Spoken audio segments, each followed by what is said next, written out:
Se acabó el fin de semana, pero como cada domingo entre cafés, hablaremos un poco de arte, cultura y recomendaciones para esta semana. Yo soy Betty Díaz y el día de hoy nos acompaña el músico Gabriel Barajas. Muchas gracias por aceptar tomarte un café con nosotros. Al contrario, gracias por la invitación. Gabriel, sabemos que también eres profesor, además de músico, pero me gustaría regresar un poquito al pasado y preguntarte cómo inició este gusto por la música, esta intención de aprender a componer algo. Yo vengo de una familia de músicos. Mi padre era músico, proyectó también algunos proyectos junto con mi madre. Por ejemplo, ella también es cantante. Se dedicaron principalmente al regional mexicano. Desde que yo tengo memoria, pues me ha acompañado a final de cuentas entonces la vida musical, el desarrollarme en ese aspecto. Sin embargo, la decisión un poco más fehaciente comenzó cuando entré a la preparatoria, que fue el momento en el que empecé a estudiar un poco más, por decirlo de alguna manera, en serio. La música, tristemente descubrí que era muy tarde para los estándares del conservatorio. Sin embargo, pues intenté desenvolverme de todos modos dentro del medio y aquí estamos. Entonces llevas como cuántos años dentro de A ver, ya aprendiendo música. un poco ya más en serio, cerca de 5. 5 años. Pero ya has estado construyendo un proyecto bastante sólido, ¿no? No sé cómo describirías en 3 palabras este proyecto musical que tienes. Específicamente en este explorativo, ¿Qué? un poco más, tal vez pondría una etiqueta que sería escuchable. Mira, hay que ser sinceros. En muchas ocasiones, la música, sobre todo más académica, lleva consigo una tendencia un poco más a priorizar el aspecto técnico y priorizar las cuestiones más conceptuales más allá del disfrute de la escucha. En cierto punto incluso me atrevería a decir que se vuelve más un ejercicio de composición y se vuelve un poco más de quién empuja más los límites, más allá de un fin comunicativo. Tal vez por la cuestión de el cómo utilizan, a final de cuentas, como maestro, cómo tiene que utilizar uno la música como una herramienta de convivencia, se da cuenta que a final de cuentas es una de las funciones principales de la música. Desde que, a final de cuentas, los pulsos, los ritmos, como seres humanos, desde que alguien dijo, oye, podemos dar continuidad con 2 piedritas, y la gente pudo comunicarse mediante seguir el pulso de esas 2 piedritas, podríamos decir que nace la música, siendo que la interpretación correcta y académica es el bien combinar los sonidos con el tiempo. De acuerdo. Vamos a decir escuchable. Ajá. He querido que sea un poco más escuchable, sin dejar de ser explorativo y libre, por decirlo de alguna manera. Libre y explorativo. Unas palabras muy interesantes. Y yo rescataría mucho esta parte que mencionas, que como profesor te has dado cuenta de esta intención de la música de comunicar. ¿Tú crees que a partir, bueno, no sé si nos puedes platicar cuánto tiempo llevas dando clases y si a partir de esto ha cambiado tu percepción de la música y la manera en la que la creas? Muchísimo. Yo tengo 6 años dando clases. Ok, casi lo mismo de tu formación profesional como Así es. músico. Al inicio mis clases de hecho no eran de música, comencé dando clases de computación. Ok. Sin embargo, más o menos llevan dando clases específicamente de música llevo cerca de 4 años. Y por supuesto que ha cambiado muchísimo. Desde un inicio mi enfoque había sido un poco más teórico, un poquito más yéndonos a comprender la música desde el punto de vista empírico.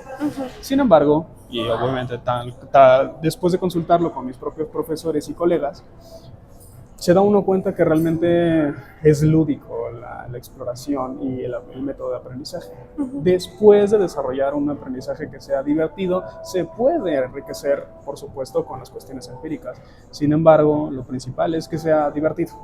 Y por lo tanto, la exploración musical deja de ser una cuestión más tanto vamos a seguir una cuestión técnica a sensibilizarnos con las propias ideas musicales y después a partir de desarrollarlas. De acuerdo. Y en el sentido de explorativo, no sé si nos puedas platicar un poquito acerca de tu tus influencias musicales, ¿no? ¿Qué géneros han marcado más como tu proyecto? ¿Cuáles te gustaría incursionar en ellos? Principalmente creo que han sido tanto la música académica, específicamente centrándonos un poco más en el barroco, me gusta mucho el periodo barroco, ha sido también en todo caso el jazz mucho y el folclore mexicano, francamente. El folclore, al final de cuentas, es una cuestión que es un poco difícil de rescatar debido a la quema de códices, debido a unas cuestioncitas ahí que fueron sucediendo, sobre todo con una pérdida cultural muy grande. Sin embargo, a lo que me refiero con música mexicana, con música tradicional, me refiero tal vez un poco más a los sones jarochos, por ejemplo, me refiero un poquito más también a la música yugoslava que nos llega, al final de cuentas, que podríamos considerar la polca mexicana, un poquito más en el norte, lo que pueden siendo la trova yucateca, un poquito esas cuestiones más tradicionales. Claro, pero igual que demuestran, ¿no? Con mucho esta diversidad y el mestizaje cultural que existió a final de cuentas en México. Pero retomando un poquito como estas influencias, me gustaría hacerte una pregunta súper importante. ¿Quién le puso Huitlacoche al perro? Para dar un poco de contexto, este es uno de los títulos de sus canciones y en este sentido me gustaría reformular mi pregunta. ¿Cómo se te ocurre ¿Cómo se te ocurren este tipo de títulos? ¿No? Creo que son muy importantes y son muy interesantes porque al final de cuentas pues logran eso, ¿no? Llamar la atención, causar quizá un poco de risa, pero llegas a la pieza y es algo que pues no creo que suene a eso, ¿no? Ponerle Huitlacoche un perro. Cuéntanos cómo es tu proceso creativo en ese sentido. Una vez iba caminando por las calles y entre las croquetas había una persona le había puesto frijoles, creo, ok, bla, bla, bla, a unos perritos de la calle. Regresé un día y después al día siguiente le había puesto chorizo. Dije, verosímil. Pero un día llego y el plato no tiene croquetas y está lleno de huitlacoche. Ajá, o sea, es real. Es real. El título es real. Ok.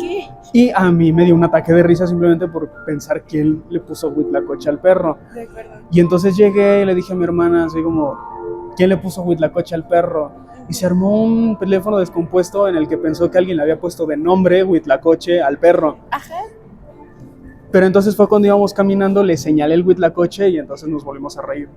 Qué increíble, o sea, es algo real. Yo no me imaginé que fuera algo real y espero que esto sea un dato verídico. Sí. Pero qué increíble, porque justo creo que este tipo de títulos juegan como con la cotidianidad, pero que también rayan a veces con lo absurdo, ¿no? Y creo que, pero con lo absurdo de nuestra misma sociedad, ¿no? Porque recordemos lo que alguna vez dijo Dalí, ¿no? No quiero regresar a México porque pues, es demasiado surrealista. No soporto una ciudad más surrealista que yo, algo así había dicho, que ¿no? su arte, ¿no? Sus obras.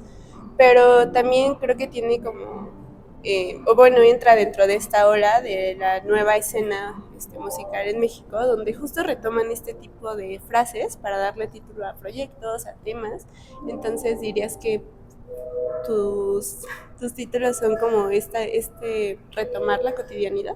Sí, es un poquito más, justo todos los títulos que he puesto son de alguna tontería que ha salido en la vida cotidiana y simplemente los he puesto para recordarlos más que nada. Ha sido que hay algo que veo que sale un poco de la cotidianidad. Sí, claro. Y entonces le doy la vuelta a un concepto, y etcétera, etcétera. Sale una idea musical y a partir de esa idea musical se desarrolla para crear, digamos, una expresión que imite, que haga como algo, va a sonar muy, pero algo, por ejemplo, como lo que hacía Prokofiev con las visiones fugitivas. Okay. Una idea que pasa brevemente, se desarrolla y entonces es en donde queda, a final de cuentas, plasmado una imagen pictórica dentro de un pequeño pasaje musical. De acuerdo, y es muy interesante porque justo te quería preguntar más o menos como estas influencias, si tuviste alguna influencia a la hora de darle nombre a estas obras, además de tu cotidianidad, pero también si crees que es como una herramienta comunicativa efectiva, que yo creo que sí lo es, ¿no? Porque te puedes salir así en YouTube y te van a dar ganas de darle play nada más por el título. Pero, Gabriel, cuéntanos un poquito qué hay en el futuro para ti, qué hay en el futuro en tus proyectos, ¿tienes algo en puerta? Así es, sí, en este momento tengo unas cuestiones tal vez un poco más serias, más planeadas y más elaboradas que quien le puso Huitlacoche al perro.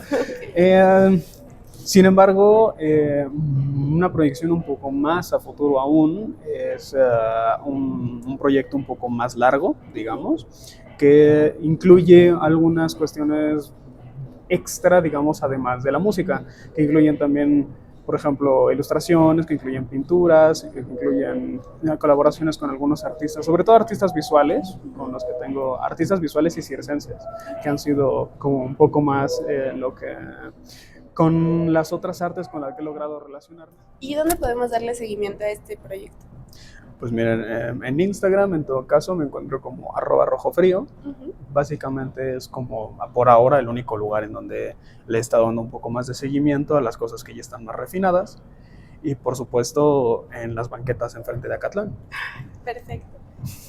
Gabriel, pues me gustaría mucho agradecerte nuevamente por acompañarnos a tomar un café con nosotros y me gustaría pedirte que si le pudieras dar como un consejo a los chicos que quisieran iniciar dentro de la música, desde tu experiencia, ¿qué les dirías? Que coman frutas y verduras, no. A ver, ¿qué podría decir? En música así en general, bueno, céntrense en sensibilizarse a sus propias ideas musicales, más allá de seguir cuestiones de agendas más a rajatabla. Cuestiónense el por qué las quintas paralelas no se pueden utilizar en la armonía tradicional. No se lean el Dandelot, es un pésimo método para lectura, hay muchos más adelante. Y pues, que nunca dejen de hacerlo divertido, porque pues, es lo que importa. Genial. Y ya para finalizar, ¿un artista o un disco que consideres imprescindible y que debemos escuchar esta semana? Wow. A ver, en todo caso, si se me permite recomendar dos, en todo caso sería Fortem Futurum de Leñadores y El arte de la fuga de Johann Sebastian Bach. No, está súper bien porque justo creo que tenemos que, lo que mencionabas, ¿no? Dentro del consejo, pues hay que sensibilizarnos y hay que saber que pues podemos tomar referencias de cualquier género musical y sobre todo regresando como a los clásicos. Pues, ¿qué más les puedo decir? Esto fue Entre Cafés, yo soy Betty Díaz y nos vemos el siguiente domingo. Muchas gracias, Gabriel. Al contrario. Nos vemos.